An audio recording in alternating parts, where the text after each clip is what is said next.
Hey everyone, so it's Hearth and welcome back to my channel. On today's video, we're going to be doing my quarterly book breakdown, where we take a look at the different witchcraft books that I've started, kind of finished, and completely finished from the last 3 months.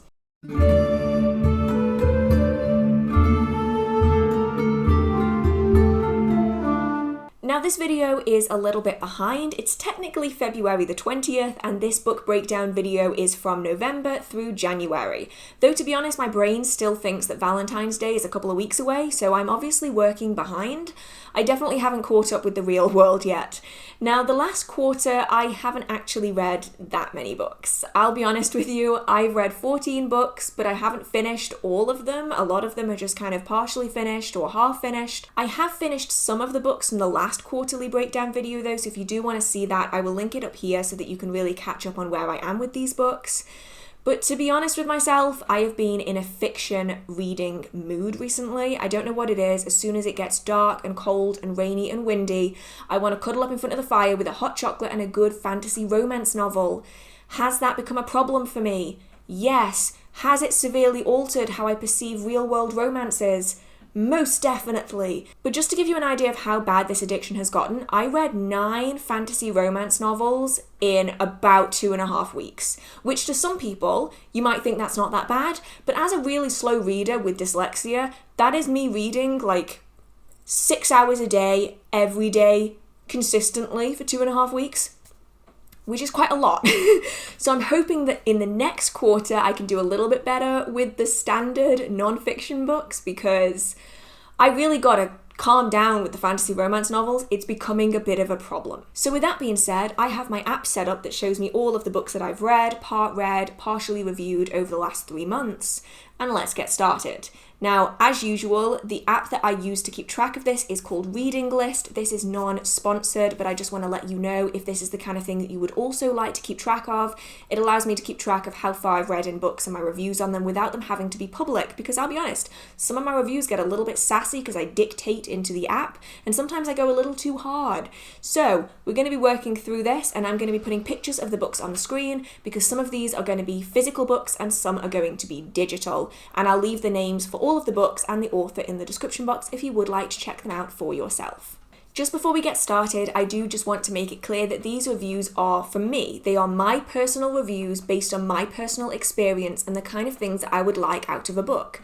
Just because I don't like a book doesn't mean that you won't. And just because I love a book doesn't mean you will. It's important to make sure that you do your research on the books that you get. Read lots of different reviews, look at the blurb, look at the information about the book, and make sure that it's suitable for you and your practice. Not all books that I love are going to be suitable for everyone else. So just make sure that you do your research and take these reviews with a pinch of salt, because they're just based on my own experiences and my own opinions. And with that being said, let's start with the first book. So up first we have The Spellbook of a Wicked Witch by Thalia Thorne. Thalia Thorne? Thalia Thorne. I'm not sure, I apologise if I'm getting that tremendously wrong. This was a book that I was really interested in reading. I do believe that I got this on Kindle Unlimited, and I was curious. Now, you know, if you've been on this channel for a while, I am not much for spellbooks. I usually don't read spellbooks, but it's quite unusual to find a spellbook that is particularly aimed at more baneful magic. It's quite uncommon to find that. Usually they're very love and light, which is fine if that's what you're after, but I have read enough love and light spellbooks to not need any more. Do you know what I mean? I really like something a bit juicier. So I decided to get this one. Now, the blurb of this one goes as follows. Sometimes you have to make your own justice. Some modern witches believe that you should only use magic to bring positive energy into the world, and most spellbooks teach you those type of spells. This spellbook is different. This spellbook is wicked. There are times when you will be hurt by someone you loved, betrayed by someone you trusted, maligned by someone you thought was your friend. Times when the magic of light and love just will not do. This spellbook will teach you how to make your own justice with 50 magic spells that work, including Agony of Acne Curse to give someone a pimple, Sour Breakup Spell to end a relationship, Banish your ex Hex to drive them away forever, Business Butcher Curse to destroy a business, Liar's Lamentation to find out who's been spreading lies about you. Thalia Thorne is an experienced witch and falls firmly into the camp that knows that there is no such thing as white magic and black magic.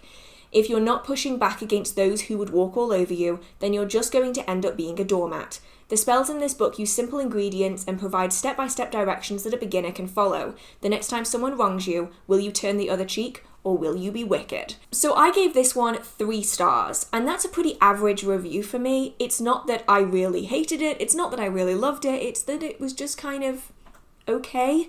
This for me is the perfect example of a book where I liked the idea of it more than I liked the execution, and that mainly comes down to my own personal beliefs and practice within witchcraft. So just a note on the author here, the author is an ex-Wiccan, and they make this relatively clear at the start of the book. Now, it doesn't matter to me what someone practices as long as I'm made aware of it, because we always see the world through the lens of our belief system, through the lens of our religion. And so if you are ex-Wiccan, as I am myself, as lots of other people are, you are going to perceive the world in a slightly different way based on our experiences with that religion, as well as any other religion you might be a part of. And so you can definitely see aspects of a Wiccan training within the book, and you might want to either overlook that if you aren't interested in a more Wiccan understanding of magical practice, or you might want to incorporate that if you would like that Wiccan understanding of the practice. So it's just important to point out here that some of the workings and the discussions on workings are very much seen through Wiccan teaching. Even if the author is no longer Wiccan, you can definitely see that aspect being added into that working even subconsciously. So just take a note of that if you do plan on getting this book. It's something that I noticed many times. They imply the requirement of a black-handled athame that is not used for cutting, a white-handled bolian. Well, these are things that are primarily seen within Wiccan ritual magic. It's not seen quite so commonly in witchcraft outside of that. So it's just important to take note of that before getting into this book. Now, there are a few things in this that I do really appreciate. They focus on starting with the foundations of magic, that a witch doesn't need tools. It also covers a brief description about elements and the tools you might want to use, but it does emphasize that you don't need to use them. Now, it talks about a circle not always being required. It also covers correspondences, as well as days of the week, moon phases, colours, sabbats, those kind of things. It goes over briefly divination topics, as well as not magic and poppets. It talks about disposing of spells, and generally there are quite a few things in here that are decent. However, there's also a lot of negatives in here for me personally, so I'll go through just a few of them. The big thing that I have found is that it covers some basic principles without fully covering them. So it talks about casting a circle and closing a circle, but it doesn't actually talk about raising energy or manipulating energy. So you essentially go through the motions of casting a circle without actually casting a circle, which has the potential to be a little bit harmful if you are wanting to do spirit work and you are believing that you're casting a circle, but there's no energy there. You're not actually doing anything that's going to protect you. You're just acting it out, which I don't really like. I much prefer it when people talk about the energy work behind circle casting and spell work and ritual, so you can really emphasize that, because that's the thing that gives things power. That's the fuel that all the workings are powered off. Some things are implied as being a requirement or set in stone that really aren't. So they emphasize that you really should take a ritual bath before you do any kind of spell work, but this isn't a requirement. And also that an altar is one thing, and it's a very Wiccan style of laying out an altar, which doesn't apply for everyone. I mean, altars can be a huge range of different things, depending on your practice, as well as your tradition, what you're using it for. You know, an ancestor altar is going to be very different to a deity altar, which is very different to a working altar, for instance, or a manifestation altar is going to be different from all of the above. And generally speaking, the rest of the comments I had about this book were primarily about the vagueness of it. It's targeted as being a book that's suitable for beginners, that it's step by step so even a beginner could undertake the workings within it. But there isn't actually enough information in the book that I would say could make it safe for a beginner to do. It tends to jump around a lot from very simple correspondences to communicating with the dead. It makes offhand comments about how communicating with the dead can be really dangerous because you can't always tell who you're interacting with, but it doesn't go any further into identifying which spirits are positive and which ones are negative. It just jumps straight into it. And I think ultimately it's one of those books, as with all spell books, that you really need more foundational knowledge than what the book can offer, which is why I gave it a 3. It isn't really bad, it isn't really good. It's a perfectly functional spell book. If you do have Kindle Unlimited, it is available on there, and it's well worth checking it out. Have a look at some of the spells. Some of them I do not think will manifest in any way, shape or form. Some of them are just kind of fun and I like the idea of them, but I don't think they would ever actually manifest, while others are really good and could be exceptionally effective and might be wonderful to add into a much larger, more diverse practice. So it's one of those books I'm kind of on the fence. I think it's really useful in certain circumstances, but not all circumstances are going to be suitable for this book. So figure it out for yourself if you're interested in this book. See what you think of it. If you have read any of these books and have any opinions on them, feel free to let me know in the comment section, because of course I am only one person and I can only look at these books from my own perspective, and my perspective is not the only accurate perspective there is, so I would love to know if you've read any of these and what your experiences have been with them. The next book that we're going to be talking about is Celtic Tree Magic, Ogham Lore and Druid Mysteries by Danu Forrest. Now this is a reread for me. I got this book many years ago now, and I have loved it thoroughly. My copy is completely battered because I've read this book so many times, and because of that I haven't written anything about it really, because it is a reread for me and it's on the back burner a little bit. I tend to prioritize new books over books that I've read many times, because for me, although it's good to kind of re-cement that old information, I also like adding new information in a little bit too much.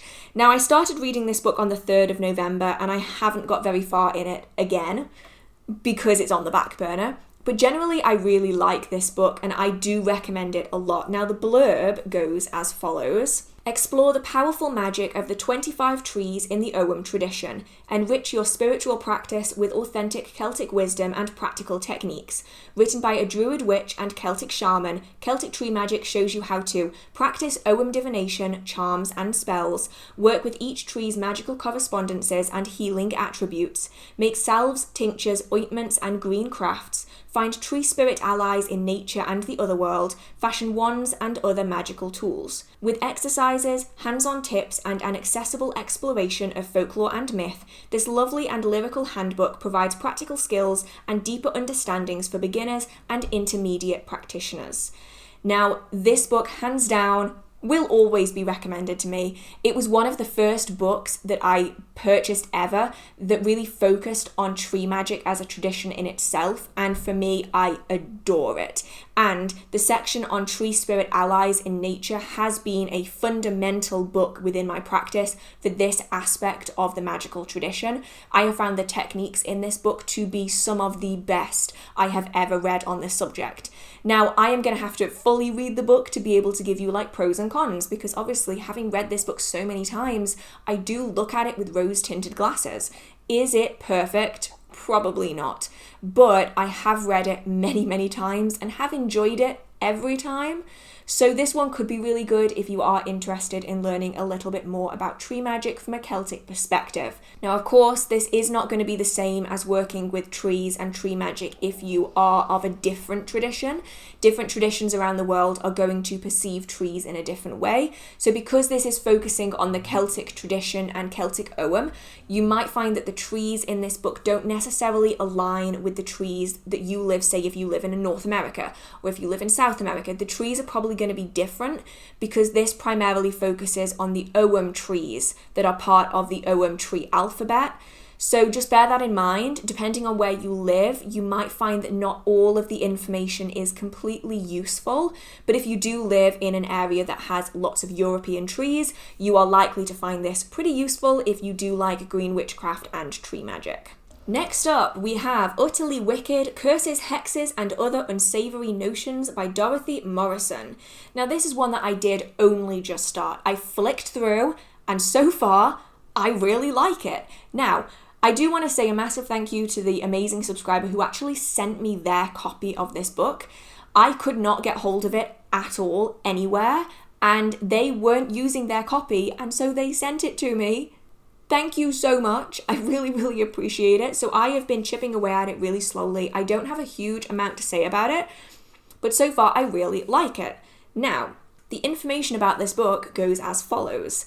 Hexes, curses, and other unsavoury notions. Most magical practitioners won't even discuss them. Why? Because they'd much rather find a positive solution that benefits all concerned. And there's nothing wrong with that. Occasionally, though, our problems are such that nothing in the positive solution arena will handle them.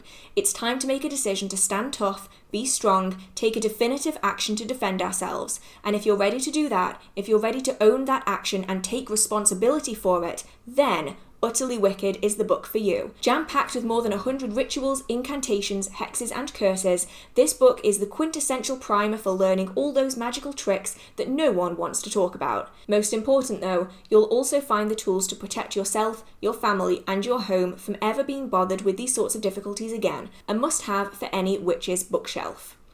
Now this one really intrigued me when I saw it, and I was curious about it and I was determined to get it, which is why I was so grateful that someone actually sent it to me because I managed to give it a read.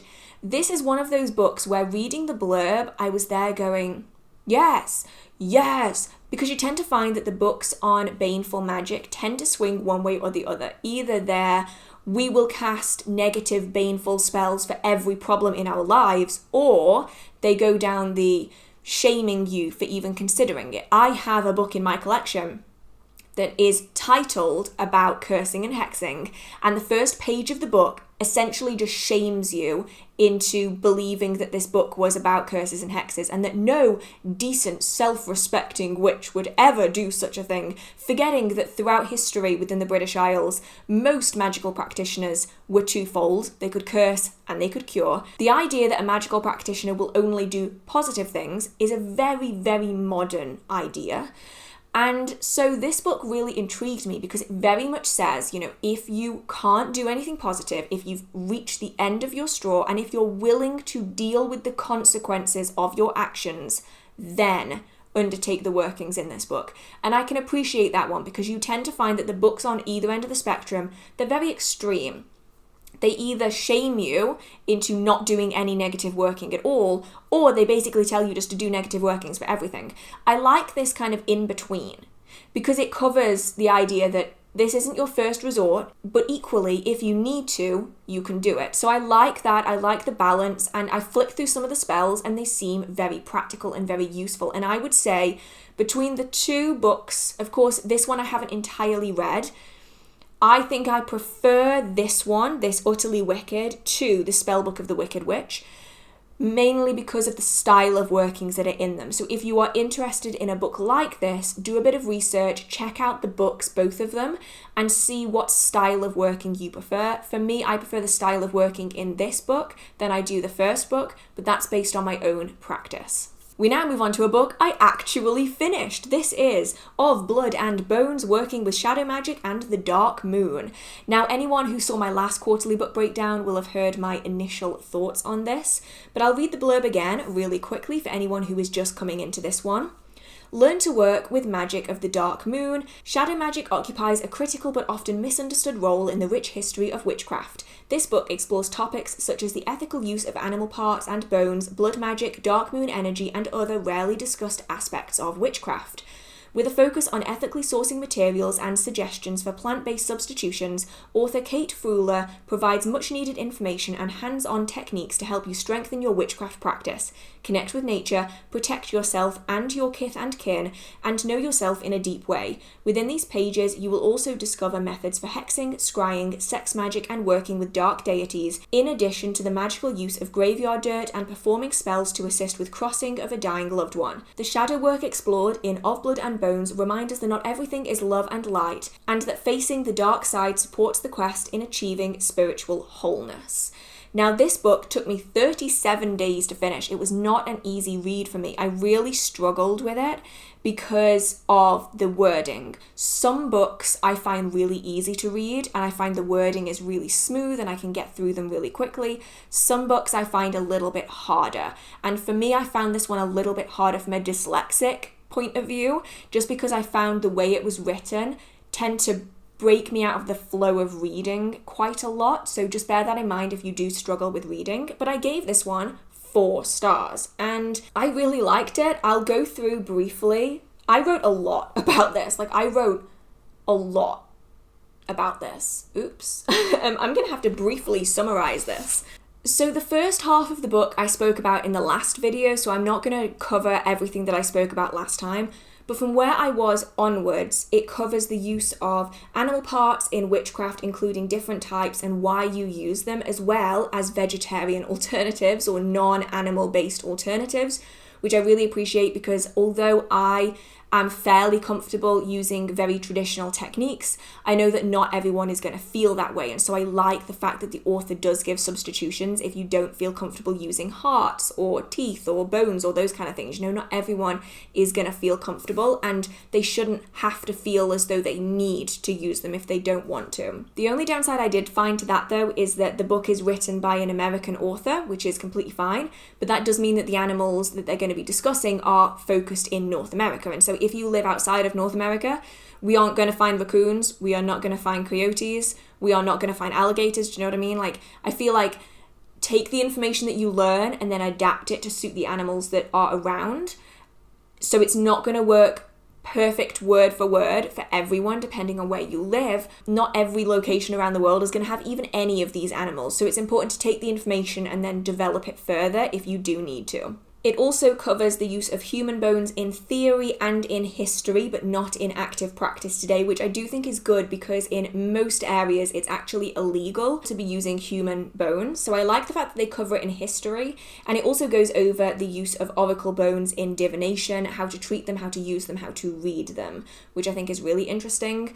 Just a note here, oracle divination using bones is seen in many places around the world in many different cultures, and so the use in this particular book is a very generic use that appears to draw on information in many different areas. So if you want something more specific, for instance, in ancient Greece they used oracle bones, and in many different traditions they do, you're going to want to look further than just this book because this uses a very generic approach that is seen as a baseline in the majority of different traditions that do use oracle bones as divination. If you want more specific ritual aspects that are seen in certain traditions, you're going to have to look further into said traditions. Do you know what I mean? Because it's just a very basic covering, which I really enjoyed because it allows people to develop that information further in the traditions that they are following and that they are a part of. So they can develop it rather than having to kind of backpedal, which is what a lot of books sometimes have to do.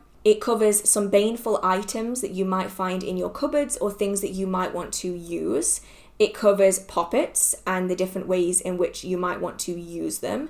It covers sacrifice within history as well as modern forms, including fasting for food, technology or sex, those kind of things. It also covers plant sacrifices, which is really interesting if you are wanting to still incorporate an aspect of that historic practice in a cruelty-free way. It also covers death rites, death rituals, funeral rites, and also spirit communication and spirit connection with ancestors and other general spirits, including ancestor altars and offerings, how to remove spirits. And generally, it's pretty decent. There are a few things that I don't like, but generally, besides the few things that I didn't like about it, it's a really useful book. It doesn't get 5 stars because it was very difficult for me to read and I didn't agree with all of the book, but just because I don't agree with it doesn't make it a bad book. You know what I mean? Like, for me, 4-star book. Would recommend. It's one of the first books I've ever read that touches on the topics in the way that they get touched on. It's a very well-rounded book and it comes at things in a very respectful way, which I can really appreciate, especially when we're talking about death rites, funeral rites. It does come at it from a very respectful way, and I can really appreciate that. And it's topics like this that are not spoken about enough, which is why I got the book in the first place, because not enough books talk about these topics in such a good way. So, generally speaking, really liked this book. Moving on, we have quite a hard to find book, and I haven't finished it yet, so I only have a very brief description of it, but it is called The Call of the Horned Piper by Nigel Jackson. Now, this book is notoriously difficult to find. I've been recommended it dozens of times by traditional witchcraft practitioners as a really good foundational understanding of the practice, and I cannot find it anywhere, and I think it's because it's out of print. But I was so lucky, I went to a charity shop and I found a copy that was in pretty good condition. So if you can get hold of it, it could be a really good book if you are interested in traditional witchcraft. It is, however, very difficult to find. Now, I've brought this with me here because all of my notes are actually on paper inside instead of being digital, so I'm going to have to read off this. But this book is so hard to find, so I apologise if you can't get hold of it, but the blurb goes as follows. This book covers the symbolism, archetypes and myths of the traditional craft or old religion in the British Isles and Europe. The first selection of the book explores the inner symbology and mythopoetics of the old witchcraft religion. This is followed by a section giving a practical treatment of the sacred cycle, the working tools, incantations, spells, and pathworking. There are also sections on spirit lines, knots, and thread lore and magic, together with ancestral fairy teachings. The text is highlighted with the author's original artwork. There is a radical and fresh reappraisal of authentic witch lore, which may provide a working alternative to current mainstream trends in Wicca. And so I really like this book so far. I have gotten about halfway through, but I'll be honest, I don't remember much about it. And that's because I was so stressed and so hectic that I don't really remember much. So I'm going to reread it from the start again, and hopefully I can add it into next quarterly book breakdown. But the notes I do have go as follows. It covers a brief history of European witchcraft. There's a chapter on besoms and astral flight. It focuses on history and folklore. It's not a how-to manual, which I really appreciate. There are chapters on witch deities and goddesses, including the horned gods. Though it may sound Wiccan, it actually isn't. I've put a little smiley face next to that. There's a very short chapter on familiar spirits, which I can appreciate because most books, including the Of Blood and Bones, talk about familiars as though they're animals, but this one focuses on the historic discussion of familiars as spirits, and it also has a toad lore chapter. That's where I've got to so far. There were a few negatives that included the fact that it was very wordy, it's out of print and expensive. Yeah, that was it. Those are my only two negatives. So that is how far I've gotten. I'm about halfway through. I'm going to keep reading it, but I will give you a brief description of how I felt when reading this, because I actually have a few notes on here that go as follows. Really enjoyed it so far, but it's exceptionally wordy. It was written in the 90s, but it sounds like something from the 1850s. Quite difficult to get your head around sometimes, but from the first sentence, it's full of useful information. So far, I'm really enjoying it, but I don't remember much about it specifically. I should have been writing these notes the entire time, but I kind of forgot. I'm sorry. So that's what happens when I don't do digital notes. I forget to put them in. So I really like that book. If you can get it, I would say give it a go, but bear in mind, it's expensive. I think this copy was, does it say? No, it's not got written in it. I think this was about £60, I think, for this book, which is really expensive. But I wanted to get it so bad. I really wanted it in my collection. So this was my quarterly splurge, was on this book. Next up, we have The Witch's Herbal Apothecary, Rituals and Recipes for a Year of Earth Magic by Marysia Miernowska. Marysia Miernowska. I think I have probably butchered that. I apologise. But this book was one I was given for Christmas, and I was really excited to start reading it. I am not really far in yet, I'm about a quarter of the way, but so far I have found some things that I really like about it. I'm not 100% invested in it because it's a very different topic than what I would normally read. Normally I'm very into the dense, heavy history content. This one is much more about the applications of the apothecary of the natural world into our modern lives, which is something I usually don't touch on. But I was curious about it. The blurb goes as follows. The Witch's Herbal Apothecary is a magical book of recipes, rituals, and materia medica for reconnecting with the power and healing of earth magic. The author is the director of one of California's most renowned herbal schools and named one of the top 15 witches on Instagram. Mother Earth is a living entity that holds great medicine to heal us physically and spiritually. However, in today's modern world, too many of us are separated from this source of nourishment. Using the Wheel of the Year as a framework, you'll begin to understand the currents of nature and how to weave yourself back into this great web of life. Using the plants, seasons, and cycles as your tools, you will learn to tap into the potent earth magic of life, death, renewal, and rebirth. You will learn ways of growing medicine, harvesting from the wild or home garden, processing plants, and making remedies, all in harmony with the seasons. Each season opens a portal of magic that allows you to harvest the literal and spiritual gifts the earth is offering at that time. The Witch's Herbal Apothecary will awaken the witch inherent in every wild soul and guide her into an empowered relationship of healing and magic with the natural world. Now, the book itself focuses on green witchcraft as a way of reconnecting ourselves with the land and our place within it. And so far, I really love that. I love reconnecting with nature. Now, for me, I'm a very scientifically minded person, but that doesn't mean that I reject a more natural perspective on the world. If anything, I really like blending the two. So I love the fact that it focuses on that, including using natural cycles, the natural seasons, and pushing away a more consumerist attitude and heading towards a more sustainable way of living that will allow us to sustain ourselves more fully in life, so we aren't so reliant on social media to gain positive feelings and those kind of things, which I really like the appeal of. But there are a few things that not everyone is going to like in this. It very much emphasises the an ye harm none, do what ye will rule, which is, as we know, a Wiccan principle that isn't applied to witchcraft as a whole. And it very much focuses on the threefold law and doing things that are only going to be positive and beneficial to everyone. And for me, that's where it loses me a little bit. I have found that the book itself is a little bit of a hodgepodge of different traditions. I'm just reading really quickly here. So it talks about the Wiccan rules and circle casting, and then it draws on other traditions such as Reiki and smudging, which are two completely different practices from two completely different traditions. So I'd say I'm going to keep reading it, and I'm going to keep a very open mind when reading it because I love the idea of this book. I'll be interested to see, though, if as I continue, it starts to make more sense to me. But to me, it's a bit odd how there's so many different traditions kind of coalesced into one thing. But I am going to give it a go, and I'm going to keep an open mind because I'm determined I am going to fully finish this book. And hopefully by the next time I talk to you about this subject, I will have finished it.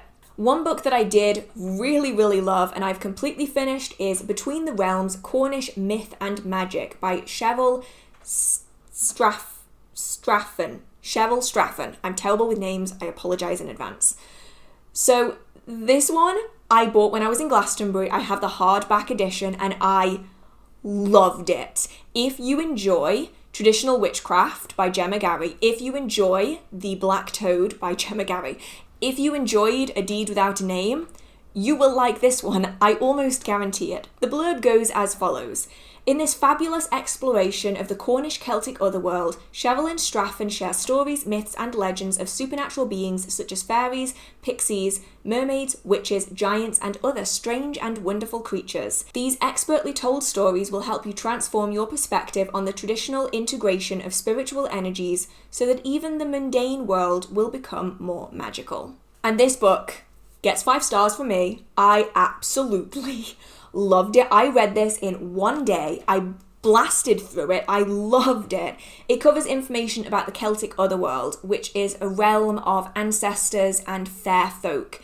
And it's a fascinating area in mythology that is found all over the British Isles, but primarily it's seen in Cornwall, Devon, Somerset, and in Wales. And it's truly fascinating. It covers so much information about the Celtic otherworld. It talks about water spirits and mermaids from Arthurian legends. It talks a little bit about Cornish witchcraft. It contains illustrations from Gemma Gary. It's a really, really good book. I actually can't even fully describe how much I enjoyed this book. The only downside I have about this book is that if you have read The Fairy Faith in Celtic Countries, which is a book I recommend a lot when looking at fairy mythology and fairy accounts, a lot of the information in this book does come from A Fairy Faith in Celtic Countries. So if you've read that, you're going to be rereading some stuff. Other than that, absolutely loved it. It's a blend of useful information, mythology, history.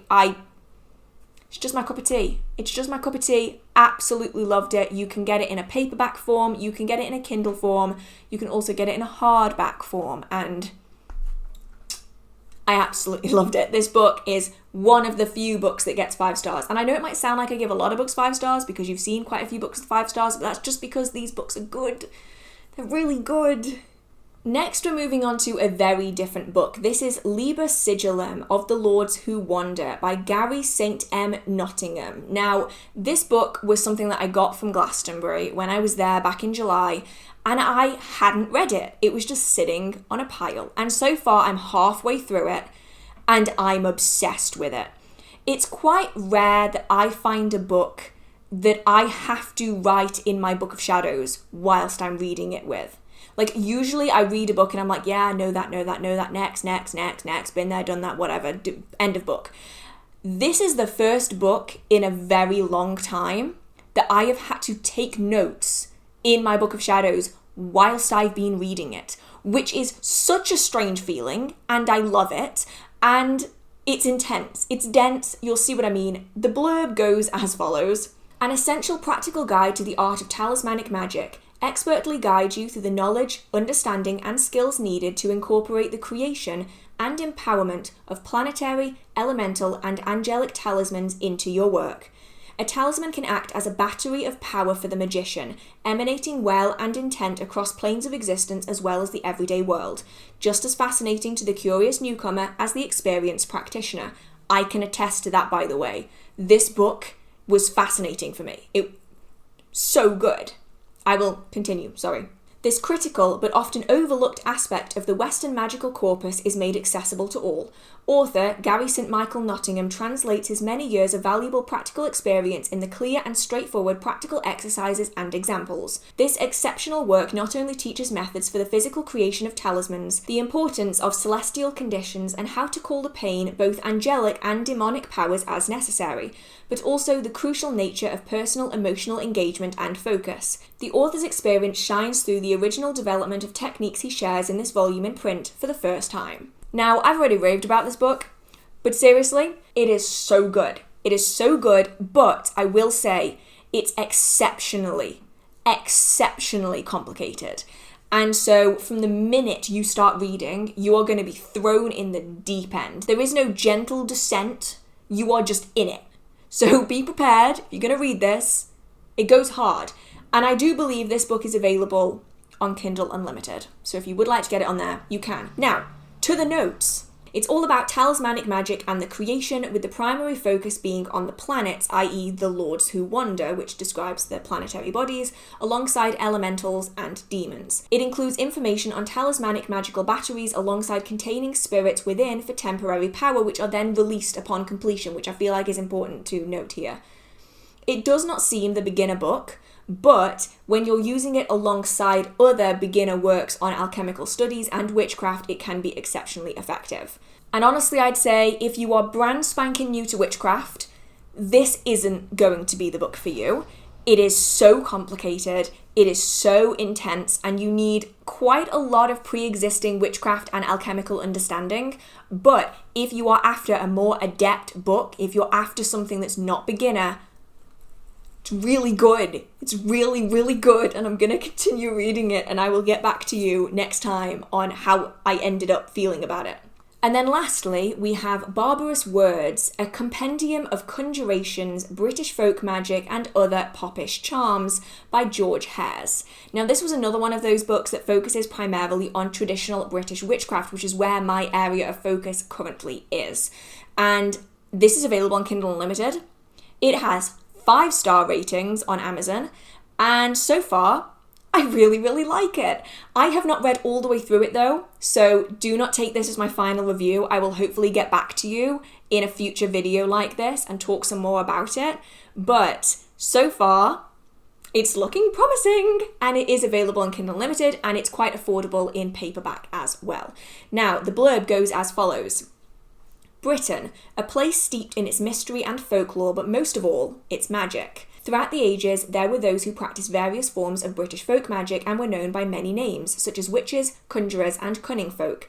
Sadly, there seemed a mass decline in these practices after the early 1900s. However, fortunately, in recent years, the incorporation of older styles of folk magic have made a comeback and started to influence many people's personal practices. Given here is not only a compendium and compilation book of folk magic, giving different examples and aspects of folk magic throughout the British Isles, but also a book in which the author George Hares demonstrates a contemporary twist on these older forms of praxis, giving examples of how to work older folk magic practices in the contemporary world. One of the first of its kind, this book will show you how to do exactly that, and for practitioners to apply these techniques in their practice in the modern day in order to contribute to the existing practice of British folk magic, preserving it and keeping it in the now. Which I love, because although some people are very high and mighty, they're like, oh, we can't alter folk magic. If we do that, it's not folk magic anymore. But the reality of folk magic is that it changes with time. That's the beauty of folk magic. That's why folk traditions around the world still exist, because people adapt them to suit what they need at the time. And this book focuses exactly on that, and it is so good. Now, I'm about halfway through. I'm very excited to continue reading it. It's one of those books that I'm actually excited to read. So some information that I got out of it, just in the bits that I've been reading. It focuses on Catholic witchcraft. Now, the reason for this is because in the British Isles, folk magic adapted to the religion of the time, and during the time period that many of the practices that are focused on within this book were undertaken actively and highly documented, was during a time where Catholicism was commonplace and the acceptable religion of the time. And witchcraft and Christianity worked alongside one another for hundreds of years. Now, whether the church would have necessarily accepted that the everyday layperson was working with witchcraft alongside Christianity in its varying forms, that is a different matter. But it is highly documented that witchcraft was used alongside Christian traditions in one form or another for a very, very long time. So this book does focus on that, so you're going to need to be adapting the workings to suit your religious beliefs, or you can use them as they are if you do align with the religious beliefs of the book and the people who originally wrote these charms, which are quite old, they're 200 years old. So it's really interesting in that regard, but you will have to adapt them if you don't want to work with the workings as they are. I've written that it's quite unnecessarily wordy and it might be a little bit difficult, but it's nice to see that there are modern adaptations to much older workings. It does discuss the differences between a wise person and a witch, which is really good, and most people and most authors do not talk about it. It is very important, but if you are looking for European folk practices or North American folk practices, you're going to be disappointed, because the book does primarily focus on British folk practices, which is not going to be suitable for everyone. So do with that what you will. The book also emphasises the need to create your own spells, as well as adapting spells that already exist, and it gives you the tools that you would need in order to do that, not necessarily by buying a bunch of modern tools, but by adapting tools that you already might have in your home, as would have been done by those who traditionally practiced it. And so far, I love it. It's obviously not going to be perfect because I do not practice a blend of Catholicism and witchcraft. That is not what I do. But that doesn't mean that I can't appreciate the book for the good information that it does contain. And so far, I really, really like it. Now, in this time frame, I did also read a few other books. I touched on a few other books that I'm not going to go into detail with here because I have been recording for 2.5 hours. So I need to go and eat something.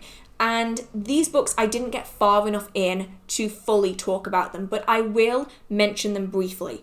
I started rereading Witchcraft Theory and Practice by Angeles. I don't know what their full name is, but Angeles is what's written here. This is one of the first witchcraft books that I ever owned, and I loved it. And I am currently rereading again, and I currently really don't like it. So there will be a full review of that in the future, probably in the next one, because I am only 6% in, so it isn't really enough for me to have good understanding of the book. I've also been reading The Modern Guide to Witchcraft by Skye Alexander, and it's another one that I don't particularly like. I'm really sorry, I know a lot of people really like their work, but I'm also not very far in, so I'm going to come back at a later point with a thorough review so that I can give you my actual understanding on it. I'm then also reading Libre, a traditional witch's grammary, which I am currently only 30 pages in, also not far enough in to give a good review, but so far, this one I really like. It is exceptionally wordy, so I'm going to come back and talk about that a little bit more in the future. Also reading Welsh Witchcraft Charms and Spells by Marie Trevelyan. Trevelyan. Also not very far in, but I currently do like this for as far as I've gotten. So those are the ones that I'm kind of really briefly in, and I really need to learn more about them. So those are all of the witchcraft books that I started, partially read and finished from November through January, and this has actually been a pretty dry month. I'll be honest, I've not really been reading that much witchcraft content, and you know what? That's okay. I tend to go through phases where I will read so many books in one go, and then I just don't read any. And so this has been one of those months where it's been a little bit tricky. But I hope that you did enjoy this. If you do want to know any of the books, they will be listed in the description box so that you can go and check them out for yourselves. I won't be leaving any links because for the most part, the places I get books from only ship to the UK. So I will just leave the name and the author of the book as well as any additional information you might need so that you can check them out for yourself. If you have read any of these, please let me know because I would love to get your opinions on them. Do you have a similar opinion to me? Do you have a different opinion? Let's share it in the comment section because then we can give other people a good understanding of whether or not they would like that book. And if you did enjoy this video, feel free to give it a like. It really means so much to me. With that being said, if you do enjoy the magical content on this channel or in this video, feel free to hit subscribe. I post magical content every single week. I hope you have a marvelous magical day, and I will see you in the next video. Bye! Just a little bit more. Just a little bit more. What is going on today? I haven't even had any coffee or anything. I did have a chocolate chip pancake for breakfast. Maybe that's what it is. Yeah. Let's do this. It's also still raining, so if you can hear torrential rain, yeah, it's chucking it down. Storm Eunice is hitting us hard, and it hasn't stopped raining all day, so I've been waiting for it to stop raining because there's so many windows that it's so loud, but it's still raining, and I just need to film. So we're gonna film regardless. Cool? Cool. Is this light too bright? Is that better? I don't know. Anyway. And my battery is going dead, so I will be back in a moment. Wow, I can't speak. I have been recording for 2.5 hours. I was not meant to be recording for 2.5 hours. I am now shiny. I was not shiny to start off with. So I'm gonna go, get something to eat, do all that stuff, take the earrings out, and chill for a little bit. Continue reading. I'm currently reading a massive history book and I'm trying to get my way through it, and it's a lot. For reference, because I suspect I will probably be asked, these are from Regal Rose. Not sponsored. I bought these myself. I love them. I'm obsessed with them. I will probably be asked about them, so there you go. So with that being said, I'm going to go. Because I hurt sitting here. This is a very uncomfortable seat. And this is practically dead. Let's just turn this off. There we go. Right. Touch soon.